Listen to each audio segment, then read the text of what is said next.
Good morning, afternoon, or evening. Thank you for taking the time out of your busy life to listen to a new podcast about cryptids, UFOs, and the paranormal.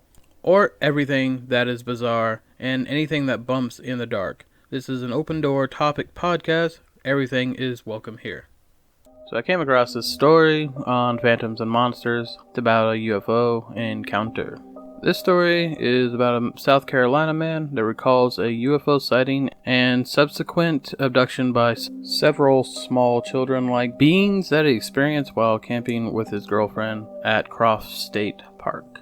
His experience is a bit hard, he says, to talk about. It literally has changed his entire life, has had a huge impact, and almost everything around his life has been impacted by this single event. This wasn't recent, so let me take you back to the time and place where it all happened.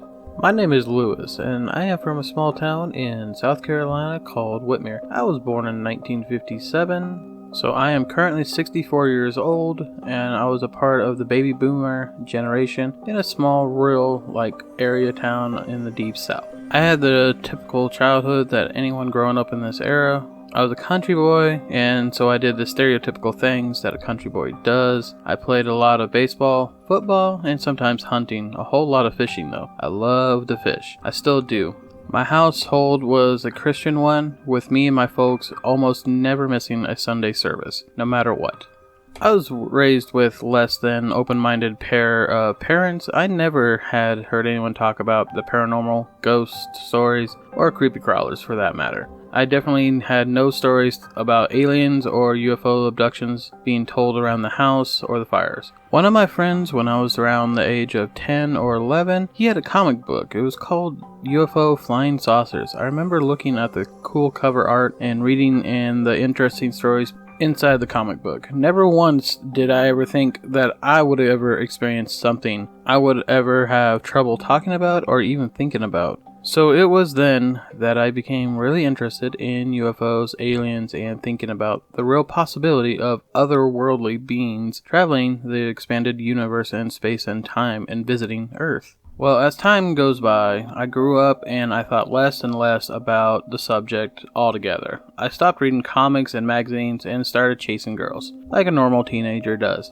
Just after a fishing trip in high school, I met the love of my life, Jackie. We dated for a while and eventually got married and raised a beautiful family. But my encounter happened before we were married. We have been together for around 2 years when the summer was approaching and we had wanted to go out camping and fishing together. You see, I lucked out because Jackie loved fishing too. So she was a welcome companion on many of my fishing trips. So we started looking at some good places to go camping and fishing for a few days, just the two of us. We did some asking around and everyone told us about this new spot we needed to check out called Croft State Park, just outside of Spartanburg, South Carolina. So that's where we decided to go. So we packed up the car and decided to head off to Croft State Park to go camping for about 5 to 7 days.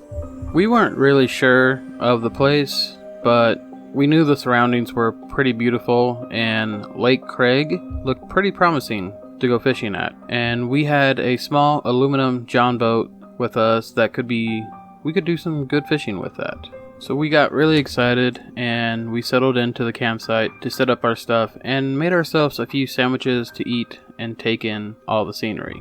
So the spot we selected was far from anyone else. We hardly saw anyone at the park all day long. So we were in heaven because we had the whole place to ourselves. After dinner, we climbed into our tents and went to sleep. We woke up early the next morning and we had a fantastic day fishing. It was so perfect of a day. Again, the sun was setting and we cooked some ham and eggs in the skillet and ate some dinner. By that time we were finishing up. It was pretty dark outside and Jackie was commenting on how beautiful the stars were looking in the sky that night. We both noticed something strange.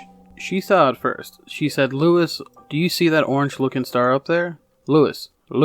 The reason I wasn't answering is that I did see it. And I knew it wasn't a star. I don't know how, but I did. Instantly, all these magazines and comic books started flooding through my head, and I just knew at first sight that it wasn't a star, because the thing was moving around, zigzagging, and holding completely still at times, and then moving again in opposite directions. I told Jackie, "That's not a star, babe." She said, "Then what is it? A plane, perhaps?" I told her, "Nah, I didn't know."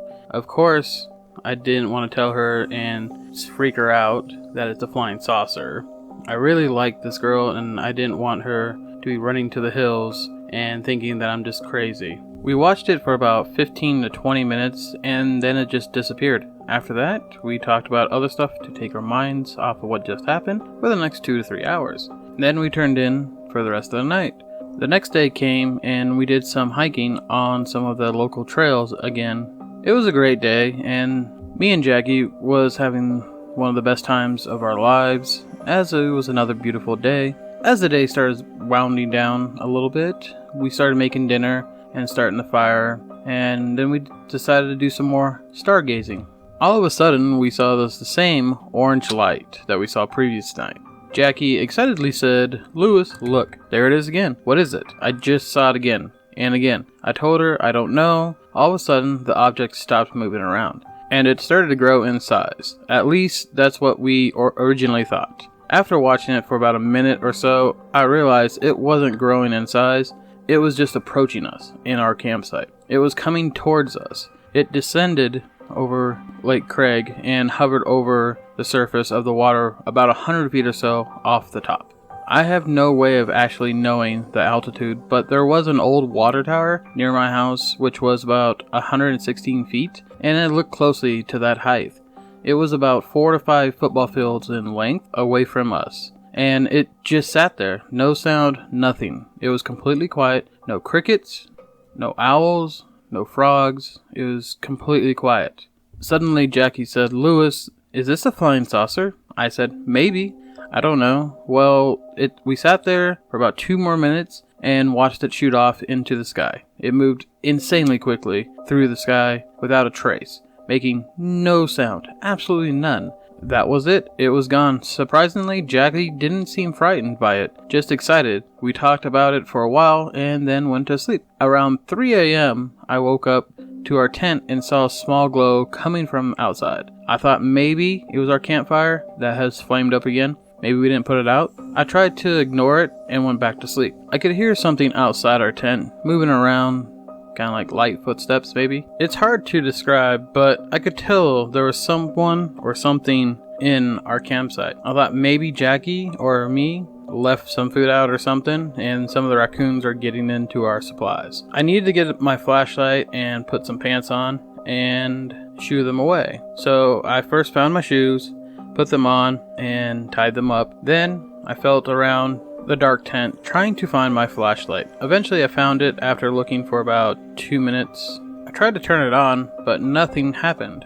I was confused, and I had just put new batteries in it right before we left and came out here. I just used the flashlight earlier that evening with no problem. I had no issues with it previously. This is one of those old metal flashlights from the 70s, that kind that look like a lightsaber, big and bulky. So I banged it a few times because it's very durable. I took out the batteries and put them back in, but nothing.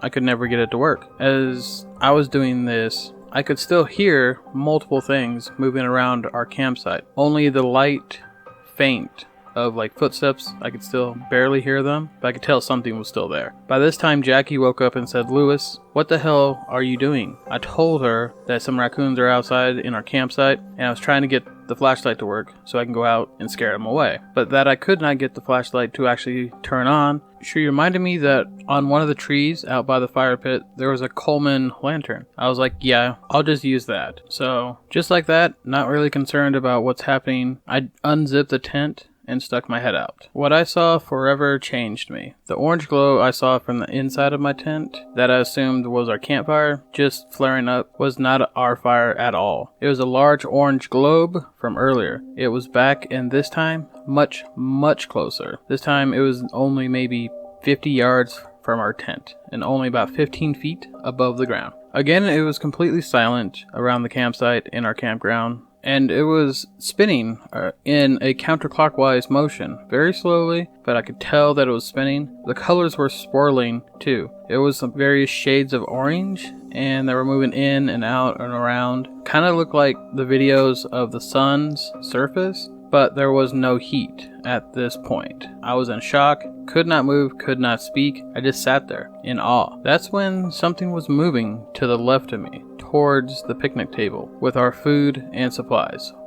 What I thought was raccoons were something completely different. What I saw was about 4 to 5 small, thin children with no hair, no slits for mouth, just large, black, almond-shaped eyes. They appeared to be rummaging through our belongings, but I couldn't understand why these odd-looking kids were out here in the middle of the night in a remote camping spot going through our gear. But before I could try and completely understand what I was actually seeing, one of them noticed me noticing them. It stopped and produced a wand of some kind, a small thin stick with a baton, kind of like an orchestra conductor that would use, just a small little thing. That's the only way I can really describe the object it was holding. The next thing I know, there was a giant white flash that emerged, and I don't remember anything else after that. The next thing I do actually remember is Jackie waking me up on a trail. I was laying in some tall grass, and the sun was hot and warm, beating down on me. It was about 1:15 in the afternoon. Jackie was screaming at me to wake up, wake up. I was coming around, and I felt like I was just still drunk and hungover from the night previously. But I was not drinking, she was not drinking. Jackie was there with 2 park rangers, and they were offering me some kind of water. I was very confused, and I was trying to make sense of what just happened. Jackie was visibly shaken up and was happy to see me, as well as being really pissed off at me. She just kept yelling at me, "Lewis, where the hell did you go? Where did you go? Why did you leave me alone in the tent last night? What was that?" I was like, "What are you talking about? I don't know. I didn't leave anywhere. Where am I?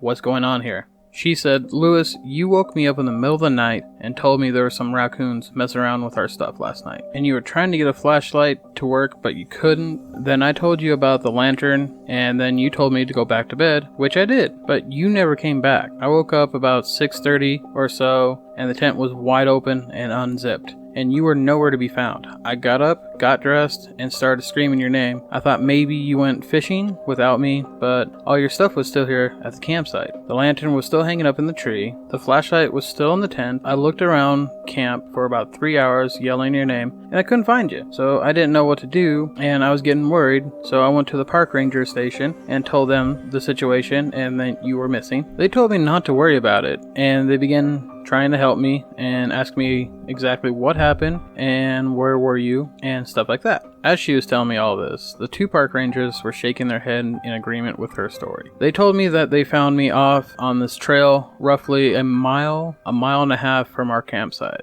face down in the tall grass. That I didn't have any shoes on, and that my shirt was inside out and backwards. They wanted to know what kind of drug did I take last night, and I told them I didn't take anything. I was just trying to scare away the raccoons. I thought they were outside our campsite. And the next thing I know, I'm here on the trail talking to you guys. That whole time period, don't remember a thing. Needless to say, we were both freaked out, and I didn't want to tell Jackie about the giant orb and the odd-looking children for about 10 months. I was different once I got back home. Not depressed, but just different. After a while, Jackie asked me what was going on with me. Was there something that I did or wanted to get off my chest? Was there something that was bothering me, maybe? I told her yes. I've been trying to tell you for a long time, and I told her everything that happened that night.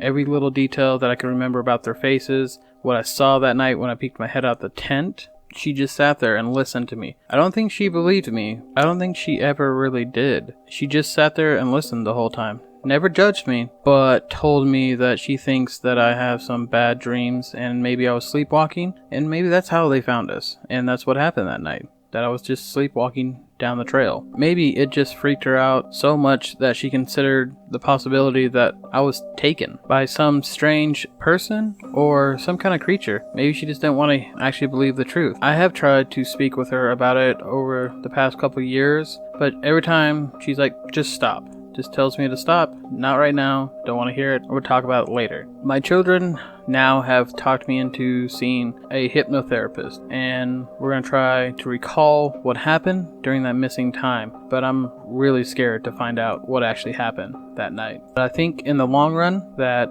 is a good thing, so I'm willing to go through it. I have lived more than 40 years since this strange occurrence this night. I don't want to bring up old memories. Jackie and I are still married. We still live down in South Carolina, right outside of Charleston. We still try to go fishing all the time, but now we mostly try to go fishing with our grandchildren and our own kids when they're in town. And I can tell you, I still think about this night almost every single night I go to bed, or anytime I'm out in the woods camping, I think about this. I don't know if I was a victim or just lucky because I was chosen and I got let go. I don't know what to think, but I do know one thing, that we are not alone in this universe.